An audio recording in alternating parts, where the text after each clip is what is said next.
लोक जनशक्ति पार्टी के कारण उनकी हार हुई है और लोक जनशक्ति पार्टी के रामदर्शन प्रसाद यहां से चुनाव लड़े थे। 2015 में जनता दल यूनाइटेड के राम सेवक सिंह यहां से चुनाव जीते थे, जो कि हारे हैं। 2020 में 2015 में जीत करके आए थे।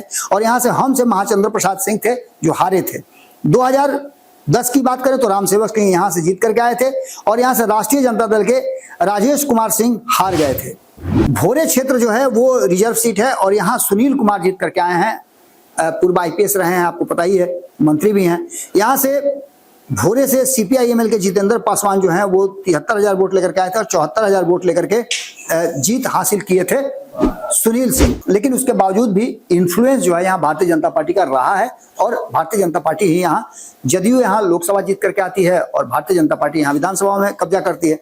आगे आपको बताएं कि बरौली की 2015 में कि यहाँ से रियाजुल हक आरजेडी के जीत करके आए थे। तब स्थिति आपको पता है, नीतीश कुमार और लालू प्रसाद का ये गठजोड़ था और भारतीय जनता पार्टी के राम प्रवेश राय हार गए थे। इंडिपेंडेंट जो है वो जनता दल यूनाइटेड को बहुत पीछे ठेल दिया था और यहाँ भी एक घटक दल जो है, एक पार्टी जो है, जो एक गठबंधन बनाकर लड़ रही थी, आरएलएसपी, उसने अंतर पैदा कर दिया। आरएलएसपी ने इतना अंतर पैदा किया कि यहाँ पर जनता दल यूनाइटेड तीसरे नंबर पर फेंका गई और मात्र 29,000 वोट आया। यानी नोरमा ग्रुप, जो सोचता है वो करता है, आपके अपने सपनों का आशियाना।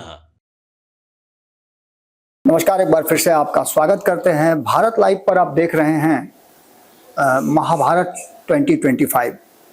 ये सीरीज लगातार आपके सामने हम लेकर के आ रहे हैं और इस सीरीज में आप लोगों का प्यार भी मिला है और खास करके जो फोन कॉल्स आ रहे हैं, जो कमेंट्स आ रहे हैं, वो काफ़ी समझिए तो एक तरह से बूस्टर डोज की तरह है हमारे लिए। और आज हम जो महाभारत 2025 लेकर के आए हैं, आने वाले चुनाव को लेकर के जो रणनीतियां बन रही हैं और जो आकलन है, जिस तरह के सर्वे रिपोर्ट है, उसके आधार पर क्या कुछ होने वाला है। पिछले चुनावों की अगर समीक्षा हम करते हैं तो उस चुनाव की समीक्षा और वर्तमान जो स्थिति है उसको लेकर के रुझान क्या है जनता का और जनता क्या फैसला करना चाहती है। आज भी हमारे पास जो खबर है, जो विश्लेषण हम लेकर के आए हैं महाभारत 2025 में, उसमें हम 2 जिलों की चर्चा करेंगे, छपरा और गोपालगंज। हम छपरा और गोपालगंज की चर्चा करने से पहले आपको बता दें कि ये दोनों ही जिले 16 विधानसभाओं के मालिक हैं। 16 ऐसी विधानसभाएं हैं जो सरकार बनेगी बिगड़ेगी, कौन मुख्यमंत्री होगा, ये तय करती हैं। अब तक इस क्षेत्र ने कई मुख्यमंत्री दिए हैं और आगे भी 2025 के चुनाव के बाद क्या इस क्षेत्र की ये 16 सीटें चाचा भतीजा के भविष्य का, फ्यूचर का निर्धारण करेंगे। यहाँ की जनता का मूड जो है वो आपको पता नहीं चलेगा। चुनाव के समय ही जब रिजल्ट आता है, लाख जिन निकलता था, लेकिन इस क्षेत्र की जिन जो है वो कहीं ना कहीं अपने हिसाब से काम करते थे। लालू प्रसाद और राबड़ी देवी, 2 बिहार के मुख्यमंत्री, दारोगा प्रसाद राय तीसरे मुख्यमंत्री, और इसके अलावे लगातार आपने देखा होगा कि इस क्षेत्र ने बहुत कुछ दिया है। इस क्षेत्र ने बिहार की राजनीति में एक नया, जो कहा जाता है कि थुम्ही लगाया जाता है ना, उस तरह से थुम्ही की तरह है कि वो पूरा का पूरा भार जो है पेड़ का सह लेता है। आज हम चर्चा करने के लिए जब शुरू किए तो उसी बीच में हमने सीटों का आकलन किया। अगर बात हम सारण की करें तो सारण जिले में जो विधानसभा की सीटें हैं, इसमें से 10 विधानसभा की सीटें हैं और 10 विधानसभा सीटों का आकलन जब हम करने लगे तो इसमें साफ साफ नजर आता है कि ये 10 विधानसभा अलग अलग समय में अलग अलग तरह से एक्ट करते रहे हैं। हम 2020 की बात कर लें तो 2020 में भी आपने देखा होगा मुख्यमंत्री तो नीतीश कुमार ही थे, लेकिन परिणाम कुछ अलग आया था। 2015 मुख्यमंत्री नीतीश कुमार ही थे, तब भी परिणाम अलग था। और 2020 के बाद 2010 की बात अगर करें, 10 साल पहले जब नीतीश कुमार 5 साल के कार्यकाल के बाद आए थे, तब भी परिणाम अलग ही हुए थे। यानी कि इस क्षेत्र की जो जनता है वो अपना वोट चुनाव के समय में तय करती है और उसके अपने डिमांड होते हैं। उसी डिमांड के आधार पर अगर हम बात करें तो सबसे पहले हम एकमा की बात करें, और एकमा की बात जब करने चलते हैं तो आज हम आपके सामने कुछ आंकड़ों के साथ भी बात करेंगे। उन आंकड़ों में जो सारण की बात करते हैं हम, तो एकमा की जब बात हम करने के लिए आते हैं तो यहाँ श्रीकांत यादव अभी वर्तमान में जो राष्ट्रीय जनता दल से, यानी एक सीट राष्ट्रीय जनता दल के पास, पहली सीट जो है इस सारण क्षेत्र की राष्ट्रीय जनता दल की तरफ जाती है। और 2020 में इसमें सारण से जीत करके आए थे श्रीकांत यादव। दूसरे नंबर पर जनता दल यूनाइटेड रही थी। और यहाँ एक बड़ा ट्विस्ट हुआ था 2020 में। इस ट्विस्ट को आप अच्छी तरह से जानते भी हैं, हम उसकी चर्चा कई बार कर चुके हैं। चिराग पासवान ने यहाँ भी अंतर पैदा किया था। और हार जीत का जो आंकड़ा था ना, उस आंकड़े में तीसरे नंबर पर जरूर रही थी लोक जनशक्ति पार्टी, लेकिन 30,000 वोट लाई थी। और हार जीत का आंकड़ा कितना था? मात्र 13,000 के आसपास का। तो आप समझ सकते हैं कि कितना प्रभावशाली रहा। 2015 की बात करें तो यहाँ जनता दल यूनाइटेड की जीत हुई थी। 2010 में भी जनता दल यूनाइटेड ही जीती थी, यानी 2 बार जनता दल यूनाइटेड, तीसरे बार हैट्रिक लगाते कहीं ना कहीं ब्रेक लगा दिया चिराग पासवान ने। मनोरंजन सिंह जीते थे 2015 में। ये परिस्थितियां भी अलग थी। आपको पता है कि क्या था? इस समय लालू प्रसाद और नीतीश कुमार एक साथ आए थे। तो 2010 में नीतीश कुमार के सुशासन बाबू के लिए वोट था, नीतीश कुमार को और वक्त देने के लिए वोट था, नीतीश कुमार को बिहार बदलने के लिए वोट था। और वहां भी मनोरंजन सिंह जीत करके आए थे। दूसरे सीट की बात करें मांझी की, तो इस सीट पर भी महागठबंधन की जीत हुई थी। महागठबंधन के घटक दल CPIML ने यहां पर जीत दर्ज की थी। और सत्येंद्र यादव यहां लगभग 60,000 के आसपास, थोड़ा सा कम, 60,000 के आसपास वोट लेकर के आए थे। और यहां इंडिपेंडेंट जो है वो जनता दल यूनाइटेड को बहुत पीछे ठेल दिया था। और यहां भी एक घटक दल जो है, एक पार्टी जो है, जो एक गठबंधन बनाकर लड़ रही थी, RLSP, उसने अंतर पैदा कर दिया। RLSP ने इतना अंतर पैदा किया कि यहां पर जनता दल यूनाइटेड तीसरे नंबर पर फेंका गई और मात्र 29,000 वोट आया। यानी कि मान के चलिए कि वो लगभग 50-50 के आसपास था। जबकि इंडिपेंडेंट को यहां वोट आया था 34,000 के आसपास। अब दोनों वोट को मिला दीजिए तो कहीं ना कहीं जीत का आंकड़ा होता है। बात अगर इसी की करें तो 2015 में यहाँ विजय शंकर दुबे जीते थे INC से, इंडियन नेशनल कांग्रेस से। और उस समय आपको पता है कि एनडीए में लोक जनशक्ति पार्टी थी, वो चुनाव लड़ी थी। केशव सिंह यहाँ से चुनाव लड़े थे। और CPIML के सत्येंद्र यादव जो जीते हैं वो तीसरे नंबर पर रहे थे। वहीं 2010 की बात करें तो यहाँ गौतम सिंह जदयू के जीते थे। और RJD यहाँ दूसरे नंबर पर रही थी। हरि नारायण सिंह दूसरे नंबर पर रहे थे। यानी कि अगर देखा जाए तो दूसरी सीट भी जो छपरा साइड की है, सारण क्षेत्र की है, वो महागठबंधन की तरफ जा रही है। इस कड़ी में जो तीसरी सीट है, उस सीट की चर्चा करें हम तो ये सीट भी राष्ट्रीय जनता दल के खाते में जाती हुई दिखाई दे रही है। जाती हुई दिखाई क्या दे रही है? 2020 में उसी के खाते में थी। अब इस बार क्या होगा ये तो हम बाद में बताएंगे, लेकिन पहले आपको बता दें कि ये बनियापुर की सीट है। और बनियापुर की सीट राष्ट्रीय जनता दल के केदार सिंह के खाते में है, जहां 65,000 से अधिक वोट वो लाकर लाए थे। दूसरे नंबर पर VIP रही थी वीरेंद्र कुमार। और यहाँ भी लोक जनशक्ति पार्टी के आने के कारण ही हार जीत का आंकड़ा हुआ था। 37,000 वोट लेकर, 33,000 के आसपास वोट लेकर के आए थे। जबकि 37,000 वोट आया था VIP को, एनडीए गठबंधन को। यानी यहां भी आप समझ सकते हैं कि चिराग पासवान का एक बड़ा फैक्टर था। और इस बार चिराग पासवान किसके साथ हैं ये भी आपको अच्छी तरह से पता है। यानी कि चाचा भतीजा के भाग्य का फैसला जो है, फ्यूचर जो है, इस सीट पर भी निर्भर करता है। बनियापुर की 2015 में बात करें तो ये केदार सिंह ही जीत करके आए थे। और 2010 में भी केदार सिंह ही जीत करके आए थे। यानी कि लगातार केदार सिंह यहाँ से जीतते आ रहे हैं। और RJD की यहाँ बढ़त बनी हुई है। प्रयास करने के बाद अगर देखा जाए तो लोक जनशक्ति पार्टी 2020 में नहीं उतरती तो मामला बदल सकता था। इसके अलावा आपको बता दें कि चौथी सीट है तरैया की। तरैया में भारतीय जनता पार्टी के पास ये सीट है। भारतीय जनता पार्टी से ये सीट जो है भारतीय जनता पार्टी ने इस बार छीना है। और यहाँ भी कहीं ना कहीं एक बड़ा लड़ाई जो हुआ था, वो सिपाही लाल महतो जो हैं यहाँ चुनाव लड़े थे राष्ट्रीय जनता दल से। यहाँ बहुत अंतर नहीं पड़ पाया था, क्योंकि यहाँ पर BSP चुनाव लड़ी थी। और BSP के चुनाव लड़ने के चलते यहाँ बहुत ज्यादा अंतर नहीं पैदा हो पाया था। तो ये सीट तो निश्चित रूप से भारतीय जनता पार्टी के खेमे में जाती है। यहाँ चाचा भतीजा का बहुत बड़ा योगदान नहीं है। लेकिन हाँ, 2015 में चाचा भतीजा की जोड़ी जो थी, आपको पता ही है कि 2015 में नीतीश कुमार और लालू प्रसाद साथ लड़े थे। तो यहाँ अंतर पैदा हुआ था। जनक सिंह यहाँ हार गए थे और यहाँ से मुद्रिका राय की जीत हुई थी। 2010 में फिर परिस्थितियां आप जानते हैं कि एनडीए गठबंधन के पक्ष में थी। जनक राय फिर से जीत गए। यानी नीतीश कुमार जहां है वहीं जीत होती है। नीतीश कुमार महागठबंधन में आए तो महागठबंधन की जीत हुई। नीतीश कुमार एनडीए में थे तो एनडीए की जीत हुई। इसके अलावा मढ़ौरा की सीट है, जहां लगातार राष्ट्रीय जनता दल का कब्जा है और यहाँ कोई अंतर नहीं पड़ रहा है। यहाँ जेडीयू चुनाव लड़ी थी 2020 में, अंतर नहीं पैदा हुआ क्योंकि हार जीत का जो आंकड़ा था उसमें लोक जनशक्ति पार्टी का यहाँ भी बहुत बड़ा इन्फ्लुएंस था। यहाँ भी लोक जनशक्ति पार्टी ने बड़ा गेम कर दिया था और राष्ट्रीय जनता दल की जीत हो गई थी। जदयू को जितनी सीटों से हार का सामना करना पड़ा था लगभग उसी के अनुपात में वो सीटें जो वोट है वो लेकर के आई थी और यहाँ लोक जनशक्ति पार्टी ने अंतर पैदा कर दिया था। बात हम 2015 की करें तो यहाँ बताया है हमने कि वहाँ भी कोई दिक्कत नहीं था, आरजेडी की जीत हुई, भारतीय जनता पार्टी यहाँ दूसरे नंबर पर रही थी और 2010 में भी यहाँ पर जितेंद्र राय की जीत हुई थी। जनता दल यूनाइटेड तब चुनाव लड़ी थी, लाल बाबू राय जो हैं वो दूसरे नंबर पर रहे थे। दोनों अब बारी बारी से आजमा लिए हैं लेकिन यहाँ बहुत ज्यादा अंतर पैदा नहीं होता है। ये सीट जो है छपरा माफ कीजिए मढ़ौरा का सीट, मढ़ौरा के सीट में लगातार राष्ट्रीय जनता दल का दबदबा रहा है। अब देखना होगा 2025 में क्या होता है, परिस्थितियां बदली हैं उसके हिसाब से आगे क्या होता है। छपरा की बात करें तो यहाँ पर भारतीय जनता पार्टी का कब्जा है और भारतीय जनता पार्टी कब्जा के साथ साथ यहाँ सीएन गुप्ता हैं जो कि लगातार 2 बार से चुनाव जीतते आ रहे हैं। 2010 में यहाँ से जनार्दन सिंह सिग्रीवाल जीते थे, यानी कि भारतीय जनता पार्टी के कब्जा में ये छपरा सीट जो है, छपरा जो शहर है वो सारी सीटों पे आप देखे भी होंगे कि भारतीय जनता पार्टी का अपना एक दबदबा रहता है और सारी सीटों पे उसकी बेहतर पकड़ होती है। 3 लाख से ज़्यादा यहाँ वोटर हैं, 3,21,000 के से ज़्यादा यहाँ वोटर हैं और वो फैसला करते हैं।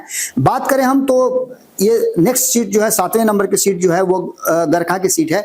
यहाँ से राष्ट्रीय जनता दल की जीत हुई है और ये रिजर्व सीट है। सुरेंद्र राम यहाँ से 83,000 वोट लाए थे और दूसरे नंबर पर भारतीय जनता पार्टी के ज्ञानचंद मांझी थे जो 73,000 लेकर के आए थे, यानी 10,000 के आसपास का हार जीत का आंकड़ा था। यहाँ जाप चुनाव लड़ी थी, बाकी के लोगों का बहुत दूर दूर तक नंबर नहीं है, तीसरे नंबर पर वही।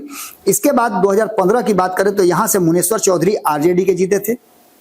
2015 में भी परिस्थितियां आपको पता है, बीजेपी 2010 में जीती थी और ज्ञानचंद मांझी जो दूसरे नंबर पर 2020 में रहे थे वो 2010 में जीत करके आए थे और मुनेश्वर चौधरी पीछे चले गए थे।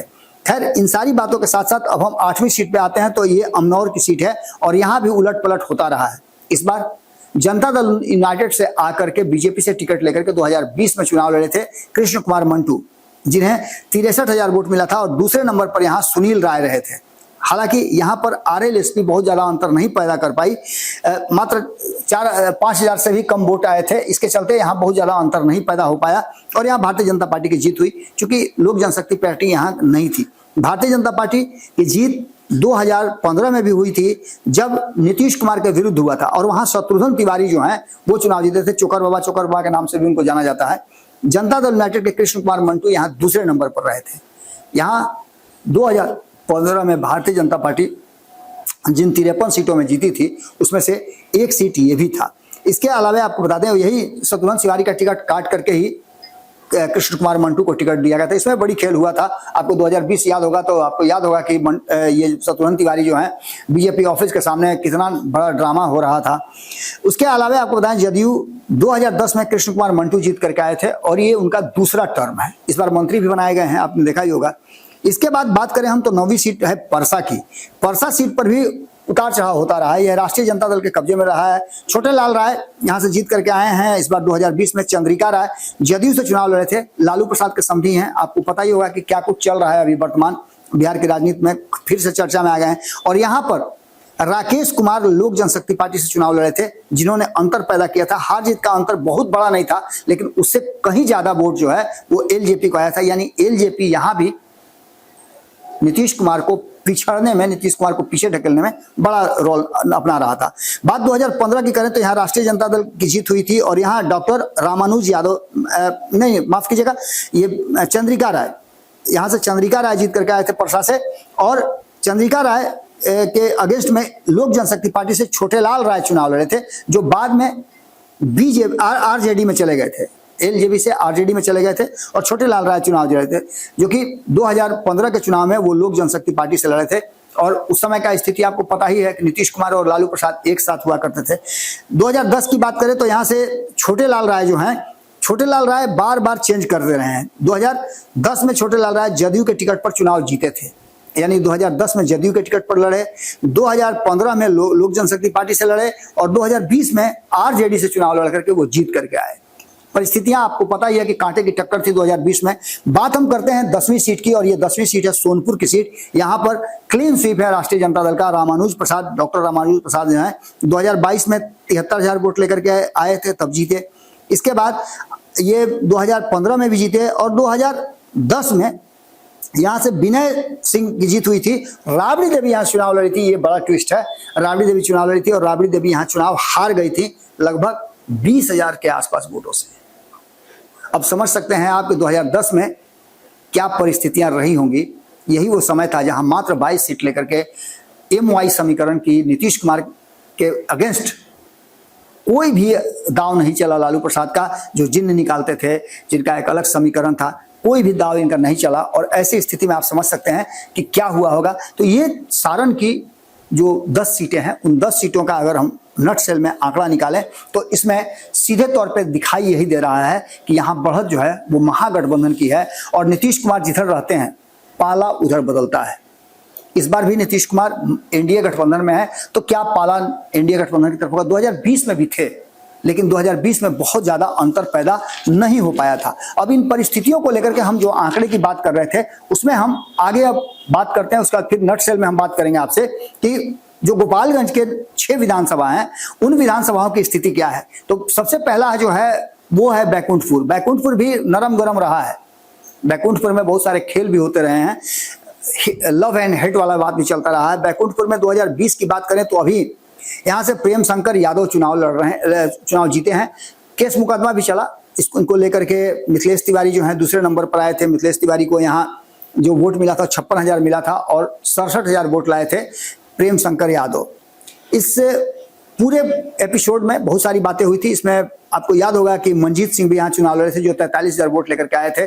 और ये दोस्ती के बाद भारतीय जनता पार्टी और नीतीश कुमार के जदयू के बीच में जो कॉन्फ्लिक्ट था, मनजीत सिंह आपको पता है कि नीतीश कुमार चाहते तो चुनाव नहीं लड़ सकते थे, लेकिन उन्होंने जीत करके चुनाव लड़ा। ये सीट उनको काट करके चली गई थी भारतीय जनता पार्टी को। मिथिलेश तिवारी भारतीय जनता पार्टी के मजबूत नेता हैं, दबंग नेता हैं, पुराने नेता हैं, RSS का कैडर रहे हैं। ऐसी स्थिति में उनका टिकट काटना बड़ा मुश्किल था, क्योंकि 2015 में मिथिलेश तिवारी वहां के सिटिंग MLA थे।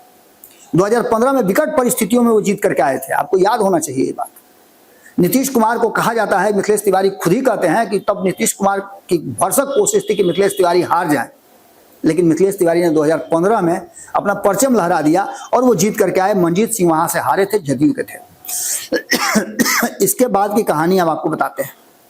2010 में मनजीत सिंह जीत करके आए थे जदयू से। वही मनजीत सिंह जो 2010 में भी लड़े, 2015 में भी लड़े और 2020 में भी लड़े, तीसरे नंबर पर रहे जरूर। आज भी मनजीत सिंह चुनाव के बाद फिर से जदयू में चले गए हैं। ये हुआ है, ये लोक जनशक्ति पार्टी से भी कई लोग लड़े थे भारतीय जनता पार्टी के, जो फिर से भारतीय जनता पार्टी में चले गए हैं और इस बार भी टिकट के दावेदार हैं। दूसरी सीट है गोपालगंज जिला की, वो बरौली है। बरौली सीट में रामप्रवेश राय हैं, वो चुनाव जीते हैं और यहाँ से राष्ट्रीय जनता दल चुनाव हारी है। भारतीय जनता पार्टी के रामप्रवेश राय यहाँ से जीते हैं, 81,000 वोट लेकर के आए थे, और रियाजुल हक जो हैं वो 67,000 वोट लेकर के आए थे राष्ट्रीय जनता दल की तरफ से। यहाँ बहुत ज्यादा अंतर पैदा नहीं हुआ था। यहाँ राष्ट्रीय जनता दल बहुत कुछ करने में सफल भी नहीं होती। ये हालांकि ये जिला जो है वो राबड़ी देवी और लालू प्रसाद का जिला है, लेकिन उसके बावजूद भी इन्फ्लुएंस जो है यहाँ भारतीय जनता पार्टी का रहा है और भारतीय जनता पार्टी ही यहाँ, जदयू यहाँ लोकसभा जीत करके आती है और भारतीय जनता पार्टी यहाँ विधानसभा में कब्जा करती है। आगे आपको बताएं कि बरौली की 2015 में कि यहाँ से रियाजुल हक आरजेडी के जीत करके आए थे, तब स्थिति आपको पता है, नीतीश कुमार और लालू प्रसाद का ये गठजोड़ था और भारतीय जनता पार्टी के रामप्रवेश राय हार गए थे। इसके अलावा आपको बता दें साधु यादव यहाँ से चुनाव लड़े थे। उन्होंने गरीब जनता दल पार्टी बनाई थी, उस पार्टी के हिसाब से वो चुनाव लड़े थे और वहां चुनाव वो हार गए थे। रामप्रवेश राय की बात करें तो भारतीय जनता पार्टी के रामप्रवेश राय 2010 में भी चुनाव लड़े थे और जीते भी। यहाँ स्थिति राष्ट्रीय जनता दल के रियाजुल हक 2010 में चुनाव हार गए थे। और इसके बाद हम बात करेंगे गोपालगंज की। गोपालगंज सीट जो है यहाँ पर वर्तमान में 2022 में यहाँ उपचुनाव हुआ था, क्योंकि 2020 में सुभाष सिंह की मृत्यु के बाद यहाँ से उपचुनाव हुआ था। सुभाष सिंह जीत करके आए थे 2020 में। 2022 में कुसुम देवी यहाँ से चुनाव लड़ी, भारतीय जनता पार्टी के कब्जे में सीट है। 2015 में भी ये सीट जो है वो बीजेपी के ही कब्जे में थी, सुभाष सिंह ही जीत करके आए थे और 2010 में भी कब्जा उन्हीं का था। बात करें हम कुचायकोट की, तो कुचायकोट सीट को लेकर के अमरेंद्र पांडे जदयू के मजबूत नेता हैं, पुराने नेता हैं। और 2020 की बात करें, 2015 की बात करें, 2010 की बात करें तो दूर दूर तक उनका कोई सानी नहीं है। जनता दल यूनाइटेड का यहाँ किला फतेह है, तीसरी बार भी जीत करके आए हैं वो। और इसके अलावे वहाँ आईएनसी लड़ी, लोक जनशक्ति पार्टी लड़ी, या जो भी लड़ा हो, राष्ट्रीय जनता दल भी अपना किस्मत आजमाया, लेकिन सबको पछाड़ करके जदयू यहाँ नंबर 1 पे रही। आपको पता ही है कि नीतीश कुमार के साथ आए थे लालू प्रसाद 2015 में, तब भी अमरिंदर पांडे को ही टिकट मिला था। और लोक जनशक्ति पार्टी वहां काली पांडे को उतारी थी मैदान में। काली पांडे अब इस बार जो 2020 में चुनाव, जो 2020 में जो चुनाव लड़े थे, वो लड़े थे कांग्रेस की तरफ से। बात भोरे की करें, भोरे क्षेत्र जो है वो रिजर्व सीट है और यहाँ सुनील कुमार जीत करके आए हैं। पूर्व आईपीएस रहे हैं, आपको पता ही है, मंत्री भी हैं। यहाँ से भोरे से सीपीआईएमएल के जितेंद्र पासवान जो हैं वो 73,000 वोट लेकर के आए थे और 74,000 वोट लेकर के जीत हासिल किए थे सुनील सिंह। इसके बाद नोटा को यहाँ 8,000 वोट आया था, तीसरे नंबर पर रहा था। ये भी एक बड़ा समझिएगा कि एक अलग तरह की राजनीतिक परिस्थितियां हैं। अनिल कुमार 2015 में जीत करके आए थे और इंद्रदेव माझी जो हैं वो 2010 में भारतीय जनता पार्टी के जीत करके आए थे। अनिल कुमार भारतीय जनता पार्टी से 2015 में जीत करके आए थे, जब नीतीश कुमार के साथ महागठबंधन बना था और उस महागठबंधन का हिस्सा थी कांग्रेस। 41 सीट लेकर के चुनाव लड़ रही थी। अंतिम सीट जो है इन 16 सीटों में गोपालगंज और सारण की, उनमें हथुआ की सीट है। ये हथुआ की सीट भी राजेश सिंह यहाँ से जीत करके आए हैं राष्ट्रीय जनता दल के, जिन्होंने 86,000 वोट लिया है। अच्छा खासा वोट इनको आया है। और दूसरे नंबर पर जनता दल यूनाइटेड रही थी। यहाँ फिर वही ट्विस्ट है, लोक जनशक्ति पार्टी के कारण उनकी हार हुई है और लोक जनशक्ति पार्टी के रामदर्शन प्रसाद यहाँ से चुनाव लड़े थे। 2015 में जनता दल यूनाइटेड के रामसेवक सिंह यहाँ से चुनाव जीते थे, जो कि हारे हैं। 2020 में 2015 में जीत करके आए थे। और यहाँ से हम से महाचंद्र प्रसाद सिंह थे जो हारे थे।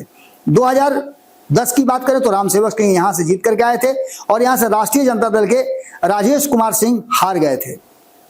इसके अलावा कांग्रेस, आपको बता दें कि 2010 के चुनाव में राष्ट्रीय जनता दल और कांग्रेस के बीच में सामंजस्य नहीं बन पाया था और विद्रोह करके कांग्रेस जो है अकेले चुनाव लड़ी थी। उसका भी परिणाम 2010 में देखने को मिला था और दोनों को ही घाटा हुआ था। नीतीश कुमार क्लीन स्वीप कर गए थे, 206 सीटें जीत करके आए थे। इस बार नीतीश कुमार ने 225 का लक्ष्य तय किया है। अब इन सारी बातों के साथ साथ जो सर्वे रिपोर्ट आए हैं, उन सर्वे रिपोर्ट में क्या कहा जाता है, इन सारी सीटों में कुछ आंकड़े हमारे पास हैं, जो चुनाव आयोग के आंकड़े हैं। उन आंकड़ों की अगर हम देखें तो सीधे सीधे नजर आता है कि जो गोपालगंज की सीटें हैं, गोपालगंज में 3 ऐसी सीटें हैं जहां पर प्रभावित किया है। 6 में से 3 सीटें गोपालगंज की हैं जहां पर लोक जनशक्ति पार्टी ने प्रभावित किया है, जिसमें से एक सीट है कुचायकोट की, दूसरी सीट है भोरे की और तीसरी सीट हथुआ की है, जिसकी चर्चा हम अभी आपके सामने कर रहे थे। इसके बाद अगर बात करें हम सारण की, तो सारण की 10 सीटें हैं और सारण की 10 सीटों में से जो अंतर पड़ रहा है, जिसमें तीसरे नंबर पर रह करके या फिर परेशान किया लोक जनशक्ति पार्टी ने, वो आंकड़ा भी हमने निकाला है।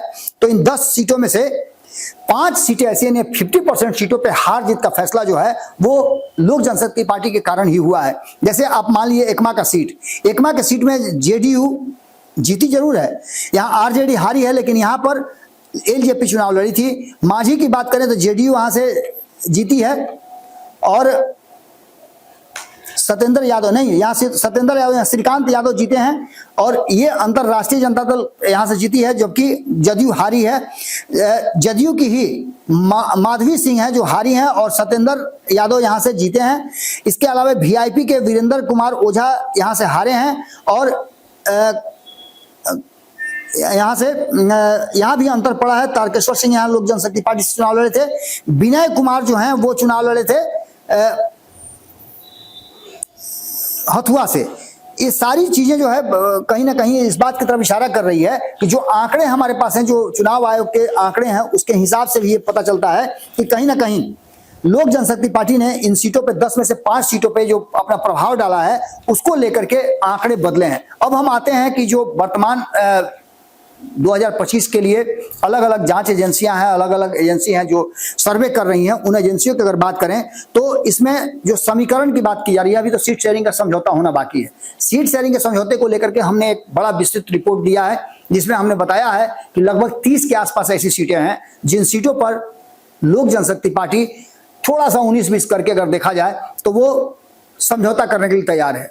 यानी 30 सीटों पर वो अपना दावा ठोक चुकी है और 29 सीटों पर कोई हेरफेर नहीं होगा। एक आध दो सीटें हैं जो बहुत इंपॉर्टेंट है अगर भारतीय जनता पार्टी के लिए या जदयू के लिए, तो वो सीटें वो छोड़ सकती है। लेकिन 40 सीटों के जो चुनाव लड़ने की जो एक तरह समझिए कि तैयारी कर चुकी है लोक जनशक्ति पार्टी, 40 सीटों पर उसने अपना टिक मार्क लगा दिया है कि ये सीट हम लड़ेंगे ही लड़ेंगे।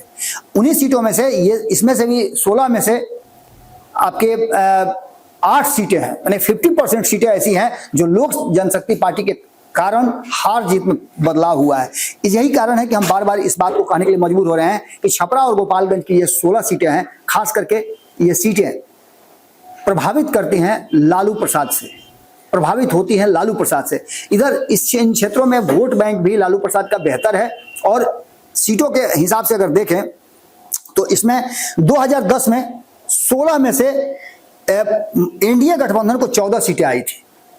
जब नीतीश कुमार 2010 में भारतीय जनता पार्टी और नीतीश कुमार की जोड़ी थी, 16 में से 14 सीटें आई थी, मात्र 2 सीटें जो है वो महागठबंधन या इंडिया गठबंधन या यूपीए के पास कह लीजिए उनके पास गया था। इसके बाद 2015 की बात करें तो 16 में से 14 सीटें, 16 में से 14 सीटें याद रखिएगा किसके पास गई थी पता है? नीतीश कुमार जिस खेमे में थे महागठबंधन में 14 सीटें महागठबंधन गई थी और एनडीए को मात्र इसमें से 2 सीटें मिली थी, 2 सीटें मिली थी मात्र। इसके अलावा अगर बात करें 2020 की तो 16 में से एनडीए गठबंधन के पास 6 हैं और महागठबंधन के पास 10 सीटें हैं। अब अंतर आप समझ सकते हैं, 8 सीटों पे प्रभावित कौन करता है? लोक जनशक्ति पार्टी। और महागठबंधन जीतना कितने सीटों पे है? 10 सीट पे है। कुछ सीटें उनकी पारंपरिक है जिसमें हमने आपको बताया कि लगातार उनकी जीत होती आ रही है, उस सीट पर किसी भी तरह का कोई भी परिवर्तन नहीं हुआ है, जिसमें जदयू अमरेंद्र प्रताप सिंह कुचायकोट से लगातार जीतते आ रहे हैं। इसके अलावा आपको बता दें कि गोपालगंज सारण की कुछ सीटें हैं जिसमें लगातार केदार सिंह जीतते आ रहे हैं, वो बनियापुर से लगातार जीतते आ रहे हैं। इसके अलावा जितेंद्र राय हैं जो लगातार जीतते आ रहे हैं आरजेडी से। तो ये सीटें छोड़ दिया जाए, 2 सीटों को छोड़ दिया जाए, बाकी के सीटों पर अंतर लोक जनशक्ति पार्टी ने पैदा किया है। अब जो स्थिति है उसमें चाचा और भतीजा दोनों के लिए प्रतिष्ठा का प्रश्न है, दोनों अपने अपने खेमे के अगुआ हैं। इसके अलावे और कई समस्याएं सामने आई हैं जिनमें सर्वे रिपोर्ट बहुत कुछ कहानी कह रहे हैं। सर्वे रिपोर्ट में जो नया सर्वे रिपोर्ट आया है उसमें एनडीए गठबंधन को 41 पॉइंट कुछ यानी 42% थोड़ा कम आया है, तो वहीं इंडिया गठबंधन को 42% के आसपास ही वोट आ रहा है, 42% थोड़ा सा ज्यादा। दूसरी तरफ जनसुराज को भी लगभग 3.5% के आसपास वोट आता हुआ दिखाई दे रहा है, तो वहीं लोक जनशक्ति पार्टी को 3%। अन्य के खाते में 9.4% जा रहा है। ये अन्य के खाते वाले कौन है पता है आपको? ये वो लोग हैं जो जातीय दल बना करके अपनी जाति को एकजुट कर रहे हैं, जिसमें सबसे ऊपर नाम अगर किसी का चल रहा है जो इस बार 2025 के चुनाव में इंफ्लुएंस करेगा, वो है आईपी गुप्ता, इंडियन इनकलाब पार्टी। इसके अलावा आपको पता है कि जयलाल कुशवाहा है, जिनकी चर्चा हम बार बार आपको कर रहे हैं कि जयलाल कुशवाहा हैं, वो काफी अंतर पैदा करने वाले हैं, क्योंकि करीब 12 से 14 दलों को तो जुटा करके उन्होंने 25 तारीख को एक बड़ी बैठक की और अगली बैठक जब उनकी होगी 1 या 2 तारीख को प्रस्तावित है। जैसा कि मेरी बातचीत हुई हमारे रिपोर्टर से, वो कहीं मिल गए थे तो उसने इंटरव्यू लिया, तो उसी दौरान मुझसे भी बातचीत हुई। पता यह चल रहा है कि 1 तारीख को जब बैठक होगी तो उसमें और अधिक दलों का जुटान हो रहा है, और ये अगर गठबंधन बनता है, अगर छोटे छोटे क्लस्टर में ही अगर ये डैमेज करते हैं तो निश्चित रूप से कहीं ना कहीं डैमेज करेंगे। और ये 16 सीटें भी उससे अछूती नहीं है। आईपी गुप्ता इन क्षेत्रों में अच्छा खासा होल्ड रखते हैं।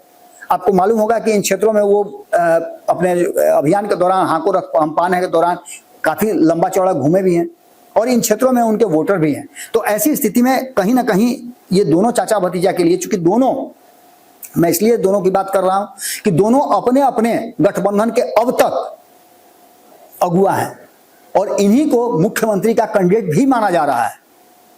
तो ऐसी स्थिति में कहीं ना कहीं जो वोटर हैं 16 सीटों के, अगर 2020 की तरफ फैसला लेते हैं तो नीतीश कुमार के लिए सत्ता में आना मुश्किल हो जाएगा, क्योंकि और भी कई क्षेत्र हैं जहां प्रभावित कर रहा है वोटर और नई परिस्थितियां।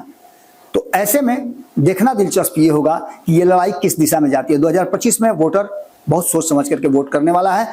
लगातार आंकड़े और सर्वे रिपोर्ट आ रहे हैं, सर्वे रिपोर्ट के साथ साथ सीट शेयरिंग का समझौता भी एक बड़ा मुद्दा होगा। सीट शेयरिंग का समझौता अगर स्मूथली हो जाता है तो ये मान के चलिए कि महाभारत 2025 का जो ये आकलन हमने करके दिया है उसके हिसाब से कांटे की टक्कर होगी। अगर वर्तमान स्थिति में रहता है, अगर उसमें उलट पुलट होता है या कोई इधर से उधर भागता है या गठबंधन छोड़ता है तो परिस्थितियां बदलेंगी। तब हम आपको और बताएंगे गंभीरता के साथ, और फाइनल जब बताएंगे तब हम आपको क्लियर करके बता सकेंगे कि आखिर किसे कितनी सीटें आएंगी। अभी जो वर्तमान स्थिति है उसमें भारतीय जनता पार्टी को बहुमत लाने में, या एनडीए गठबंधन को कह लीजिए, बहुमत लाने में बड़ी परेशानी हो रही है। इस बार भारतीय जनता पार्टी का ग्राफ बढ़ा है, नीतीश का ग्राफ फिर घटता हुआ दिखाई दे रहा है, और ऐसी स्थिति में सरकार बनाने के लिए जो 122 का आंकड़ा चाहिए उसके लिए मशक्कत करनी पड़ेगी। ये बात तो साफ साफ नजर आ रही है। महाभारत 2025 में यही हम विदा लेते हैं। कैसा लगा ये विश्लेषण जरूर बताइएगा। अगर आप इन क्षेत्रों से हैं, आप चुनाव लड़ना चाहते हैं तो हमसे संपर्क कीजिएगा। हम आपकी बातों को भी रखेंगे, आपकी समस्याओं को भी रखेंगे, आपके क्षेत्र की जो विकास है उसको भी रखेंगे, और आप जो काम कर रहे हैं हम उसको भी लोगों तक पहुंचाने का काम करेंगे। छपरा और गोपालगंज ये दो ऐसे जिले हैं जो इन्फ्लुएंस करते हैं बिहार की राजनीति को। यहीं से कई नेता निकल करके सामने आए हैं, और ऐसे में महत्वपूर्ण हो जाता है ये विश्लेषण। जुड़े रहिएगा। अगर आपके पास कोई जानकारी हो किसी भी क्षेत्र से जुड़ी हुई तो हमें जरूर दीजिएगा। कमेंट बॉक्स में हमारा नंबर भी है, उस पर भी आप बात कर सकते हैं। हमें आप व्हाट्सएप भी कर सकते हैं, और हमारी टीम से आप बात भी कर सकते हैं। बहुत बहुत धन्यवाद। नमस्कार। पनोरमा ग्रुप, जो सोचता है वो करता है। अगर ये वीडियो पसंद आई और वह बिहार के राजनीति और बिहारियत से सरोकार रखेनी तो सब्सक्राइब बटन दबा के चैनल के सब्सक्राइब कर ली। ओजे एगो घंटी बा, ओकरा बटन दबा देला से कुल सटीक और मारक खबर रुआ मुफ्त में मिल जाई। अगर रुआ पत्रकारिता के हमनी के नया प्रयोग में सहयोग कर चाहतानी तो ज्वाइन बटन दबा दी। पेटीएम नंबर नोट कर ली 9386816700। धन्यवाद।